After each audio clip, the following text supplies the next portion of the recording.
Hey there, stationery squad and ink enthusiast.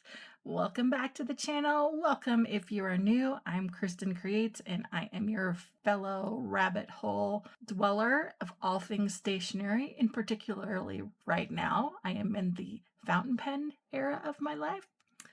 And so today, guess what day it is? If you've been around a little bit, you know what happens when I say that is, it's new pen day! Yay! I know. I just had one last week, but technically I bought this one for my birthday in August as a pre-order, and I've been waiting as patiently as a girl like me can wait for this to come. It's a good thing when I bought it, I don't think I realized that it would be a full 2 months before it would come. But you know, the paying for is all done. So now it's kind of like girl math free, right? Anyway, as you can guess, I got this from fabulous Atlas Stationers in Chicago. Be sure to be watching their channel, their site, in a couple weeks because it's National Fountain Pen Day and they are going to have some killer deals. Probably not on one I'm going to open today, but other great things. I'm super excited because I will be at the Chicago Planner Conference. Shout out, let me know in the comments if you're coming to Chicago. Love to meet you. And I'll be in person at the store National Fountain Pen Day. Squirrel moment. All right, let's get into it. So this is a pilot. I've been a pilot snob since my dad was stealing office supplies in the 80s. I'm pretty sure that he always stole like whatever the Precision V5 was of the 80s moment. There were always pilot pens around in my house. Planner, I was all about the G2. You couldn't tell me that anything else was different. So when I moved over to the fountain pen world, I was familiar with the Pilot Varsity, which is the disposable fountain pen. And then I learned about the Pilot Kakuno. And then I've just been kind of going up the range as we go along. So I just wanted to give like a little brief overview because so many of you have found your way to me from my Fountain Pen 101 video, and so glad you're back for this and kind of making your way in the fountain pen world. So if you're pro, you know what, there's timestamps down below, skip to what you want. But we're just gonna do like a little overview of the Pilot family to give folks just some more information. All right, so we've got the entry point, the Pilot Kakuno. This is the star of that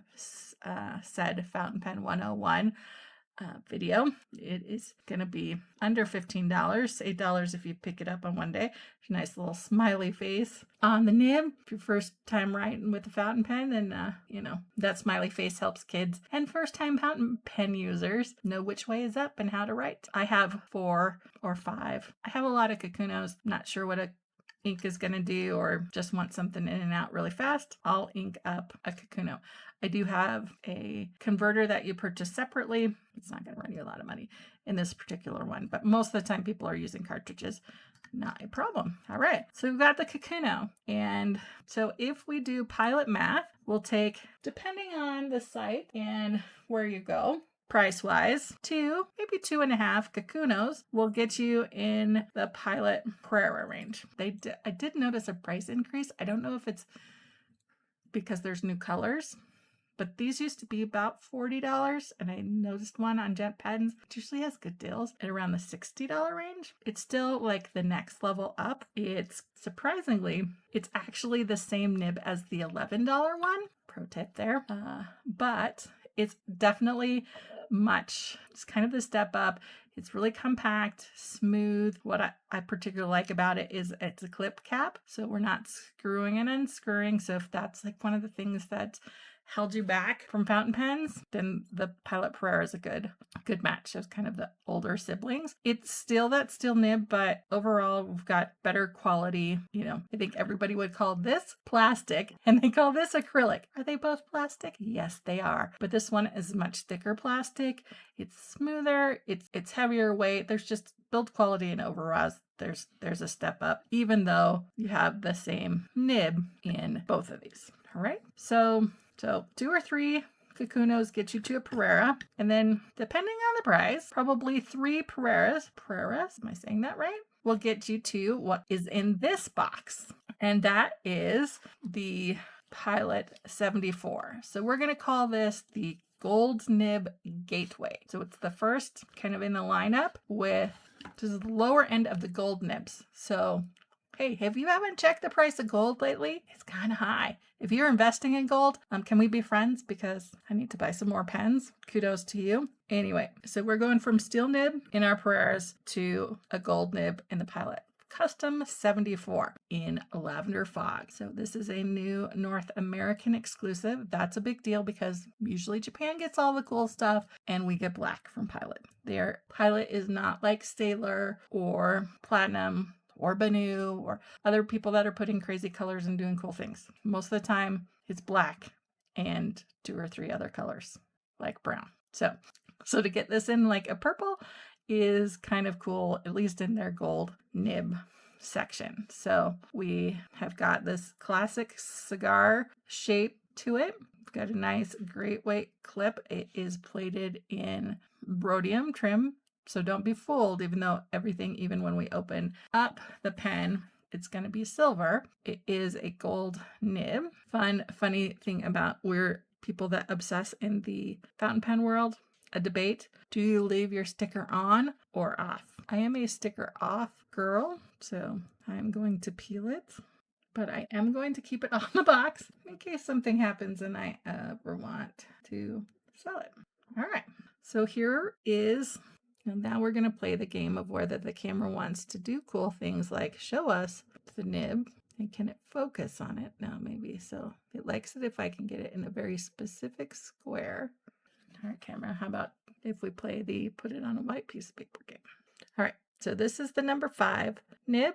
Get it in. I have this one. What's also unique about the particular Lavender Fog one is they released it in some specialty nibs, including a soft medium. I don't know exactly what that means. I think it's going to be a little bit bouncier, which gold nibs, one of the differences between gold and steel is that gold is softer, right? And so it's going to give you a little bouncier feeling. I tend to like that. If you don't like bouncy, then hey, you can stay in the steel nib realm. Now, hot take here. If you are expecting that a gold nib is going to change your life, your handwriting is magically going to be like that office coworker that has the perfect handwriting or your first grade teacher because all of a sudden you have a gold nib, that's not going to happen. A gold nib is not going to change your life. It's not going to change your writing, but you're going to feel pretty damn special about it. So, hey, who doesn't need to feel special, right? Okay, so this is the number 5 and custom 74, and we'll come back and do our regular like inking things in a minute. All right, so Pilot math, we're back at it again. This is the gateway to the gold nib, the 74. 1.5 of these are going to get you in the range of a custom Heritage 912. I don't know what's custom about it. It's a black fountain pen. It is different. The 912 is different in that it's a flat top. So some people may say that that's more modern or contemporary looking. I think it still looks pretty traditional myself. I think the people that say that are probably not the people rocking our maker pens like glitter and fancy shapes, but for pilots. Let's say this is a more modern pen. The 912 is kind of the next level up, and its real claim to fame is, again, some specialty nibs. I've showed this one on my channel a few times, including my latest Necromancer, Quill October Inked. It has an FA nib, which is a flex nib, and I would say it is probably the closest, and I've bought a few things with the word flex in them. But this one is probably the only one that comes close, even to its older sibling here, to the vintage flex that I have. 912 is a number 10 nib. So what does that mean? And again, even though they're silver, these are rhodium plated. So you can see we're looking a little bit bigger here. It does even. So that's a number 10. The black pen is a number 10 nib. So 5, 10, and then we have the granddaddy. Well, no, it's not really the granddaddy. Okay. Because this is as far as my budget will allow. There are higher things than this, although the nib sizes are the same. So this is our Pilot 743. This is in the colorway Verdigris, which is also a North American exclusive. So hint, if Pilot puts a pen out in a different color, I'm probably going to buy it if it's under my threshold. So this is a Pilot number 15 nib. It is also an FA nib, so it has the flex. This one is not as flexy as this one, But so now we can see them. I'm going to try and get them to all line up so we can see. So Pilot, just like anything in life, you get what you pay for. I guess I could put the steel nibs in here too. It wants to roll away. But you can see that the steel nib is about the same size as number 5. It's just made out of steel.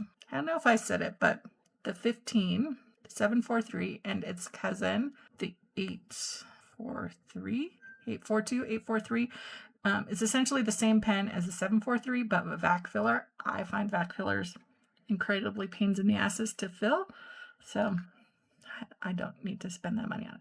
At any rate, 1.5 of these, so maybe it's more like, not quite. It's probably one of this, and the current price of this will get you here, and here, and here. These 3, maybe 2 of these. I don't know. At any rate, we can just kind of move up in price. You get the picture. I don't need to do any more pilot math for you.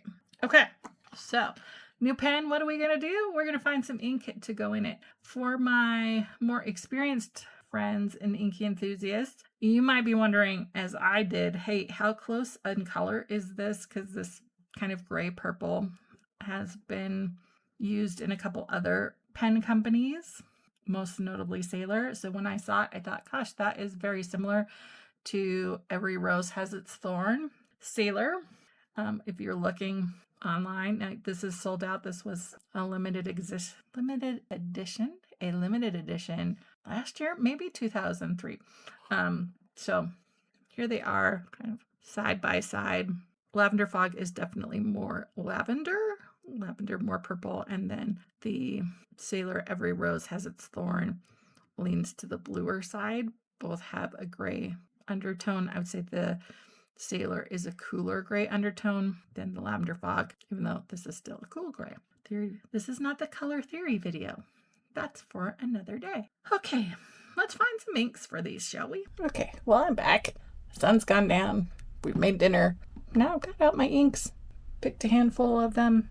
This is a category that I have a lot of inks in. This kind of dusty purple, gray purple, whatever you want to call it, or just plain purples.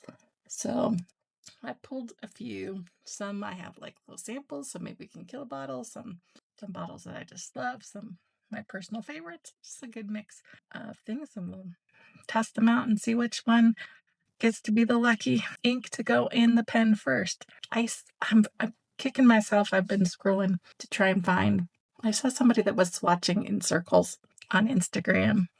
I didn't save it, and I'm super sorry to that person. I can't give them credit. I'm going to try it because I think it looked really cool. They just did some nice transitions and blends. We're going to try it and see how it goes. I'm going to put my handy dandy Midori line spacer under there. I can maybe write straight. Even with a ruler, I can't write straight. I'm just can't put washi down straight, can't write straight. All right, from the possibly kill a sample, we're going to start with Troublemaker Golden Orchid. I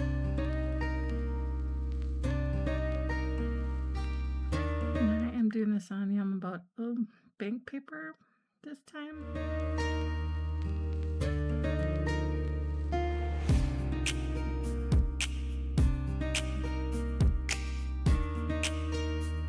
And obviously I screwed up the spacing.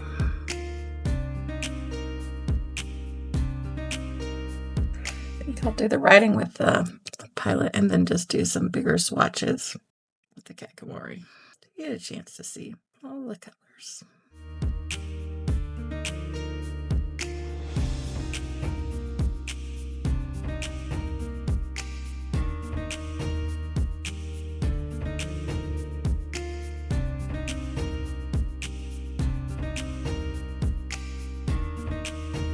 Next one is Antique Aubergine from Birmingham Pen Company.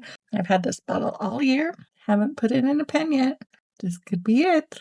I have sampled it out quite a bit though, so the bottle's only about half full. So that's good.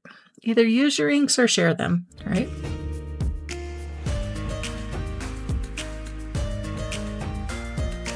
That's Start by spelling the word correctly first.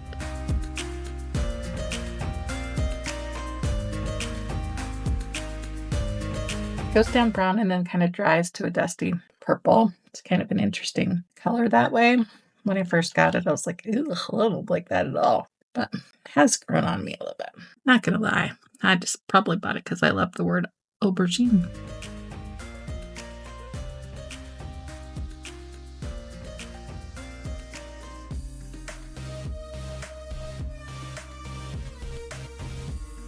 We'll see if the camera is able to pick up that transition from brown.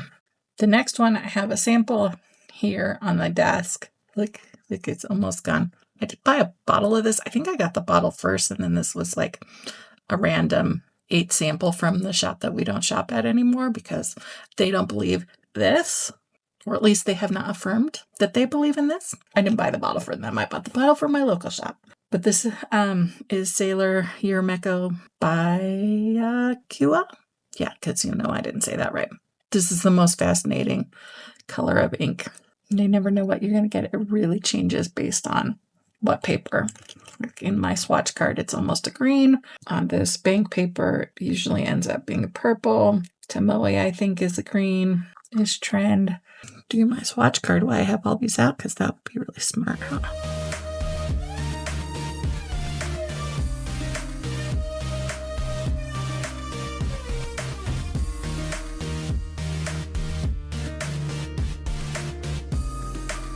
I think it was Serial Nana who said she's trying to collect all of these Yermekos, and I don't blame her. I wish her the best of luck because they are fascinating. Fascinating chromo shaders for sure. So you guys probably can't see that, but it's like green right there. Like it oxidizes when it hits the air. I don't know, people. Definitely didn't have enough ink on that section.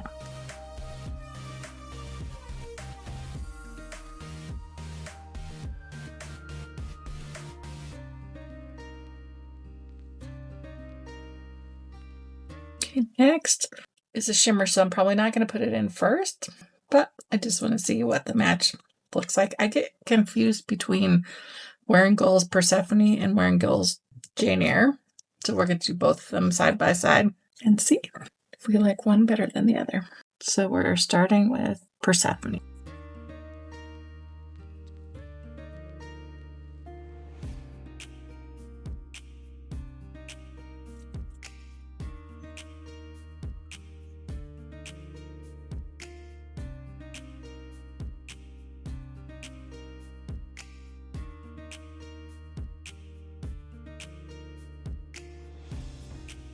Up next, we have the beautiful Jane Eyre, also from Wearingul. See what I mean by these being similar? I'm not even sure the camera's gonna pick up the differences. Don't worry, I did not buy a bottle of Persephone. I really wanted to, but when I saw how close it was to Jane Eyre, I thought, nah, I don't probably need that, even though it's one of my favorite purpley colors, at least until I finish Jane Eyre. I think Jane Eyre is slightly redder than Persephone, but not a huge difference for sure.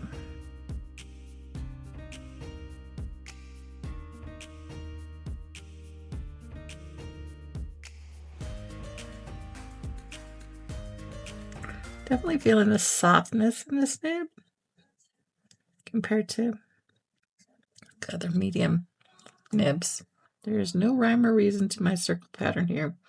And I'm probably already not liking this, but it's good to try things. Well, this next one is another one that depends on the paper. Is it a blue? Is it a purple? Is it a gray? And that's going to be Diamine Marley. It is a standard ink. It was from the 2024 Inkvent calendar. And I'm using it because it means I'm getting close to the end of this bottle to where we want to be to justify buying this year's calendar, which is coming out as we speak. Who am I kidding? Am I going to buy it? Yes, I am. Be nice to get through at least a few of these bottles and have some room in my Inkvent box.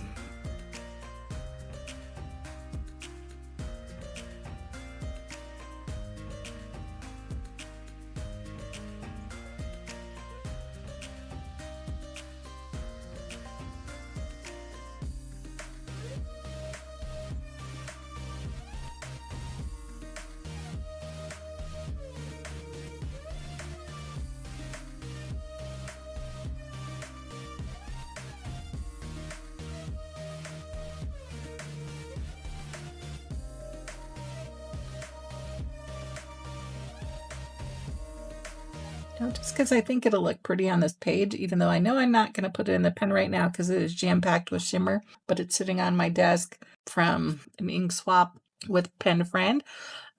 This Robert Oster Violet Clouds, but it fits right in this color family.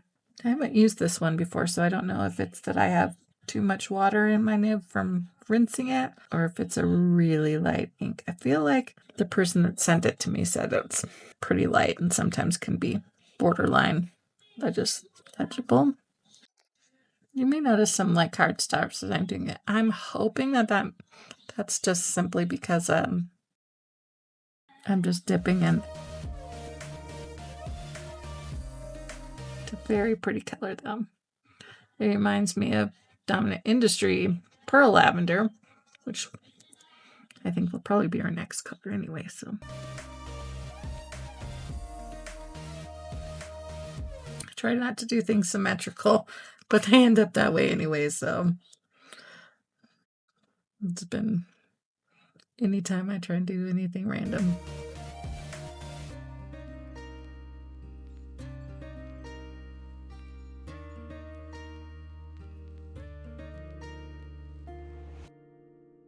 You can see those are pretty similar colors, and they're right up next to each other. You can see that with Dit Nib and Pure Ink, we have some contrast, but in the writing, not very much at all. Are you making the predictions of which one I'm going to use? Do you think it's on the board already or one yet to come? I think I have two more will fit on here. I have more. Let's be clear. I do have many more, but we're running out of space on the page. Maybe not many more. I have a few more. I forgot one that I wanted to kind of put up there by the Antique Aubergine and the Euromeco. This is because it's another one of those funky ones that kind of changes colors. Definitely comes in a gray purple. And that is Ice Fog from Gourmet Pens and Ink Institute. I mean, look at how beautiful this bottle is. I mean, because it's the Lavender Fog. I almost called it London Fog. No, it's not a trench coat from the 80s. I just think fog is. If you have two things named Fog, you should probably try and put them together. Don't you think? This is something that I usually like do more artwork than actually write with. Maybe this soft medium nib will be the one that makes this a little bit more legible.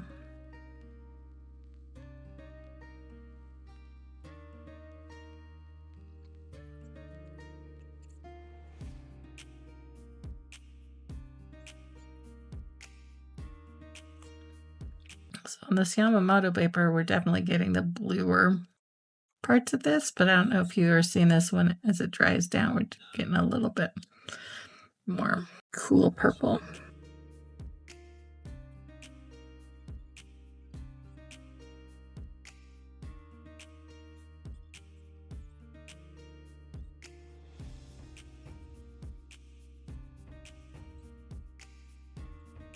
That works better than I thought it would, I'll be honest. That one kind of surprised me. I have to look at it when it's all dry.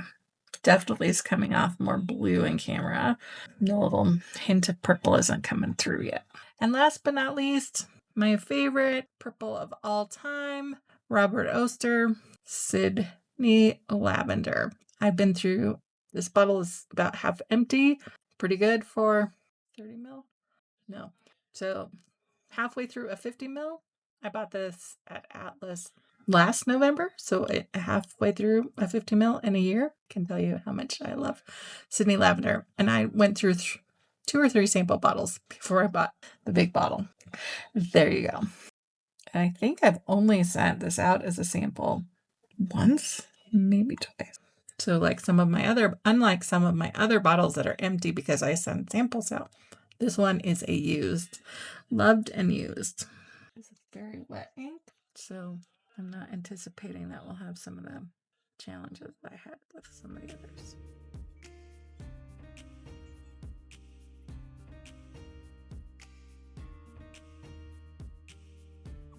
Isn't it just beautiful? Just flows right off the nib. But a little bit of bleeding on this paper, which I don't know that we had with other inks. It is probably the wettest of the bunch. We know when we get these crazy shaders, right? They're going to be dry. Really don't know what I'm doing now.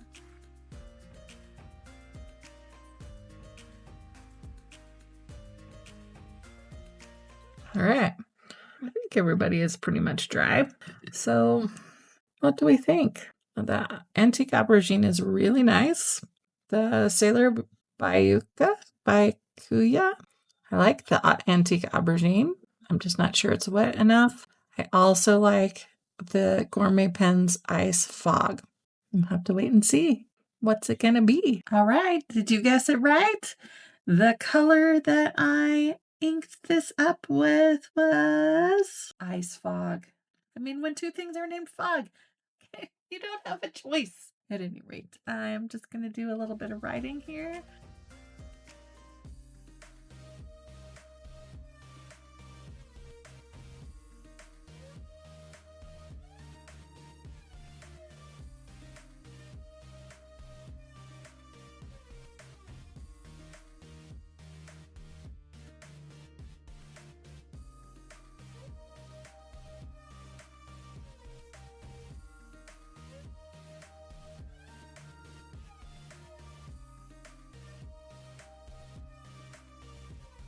Alrighty then, so my camera's gonna die here any second and I don't get to use my usual sign off, but that ends up being a blessing in disguise so I can come back and do this little voiceover. I don't know if you noticed as I'm writing, but there's definitely some skipped moments here, and I've been working with the pen for about a week and continue to have them with Ice Fog. I think this ink was a little too dry. I was a little concerned that there's something wrong with the pen, times misaligned, whatever. But once I was finished with what a little ice fog I had, I went ahead and put Waterman Tender Purple. I always go to Waterman's if I'm having concerns about pens or just like my test ink because I know how they're always supposed to work. And the pen is working perfectly. I like to call it Pilot Perfect. So lesson learned, we need a little bit wetter ink. At some point, maybe I'll get this tuned so I can have these beautiful chromo shaders like Ice Fog in there and not struggle with these skips and hard starts. But happy to report Waterman is working well. So until next time, keep ink on your fingers and keep being awesome. Bye for now.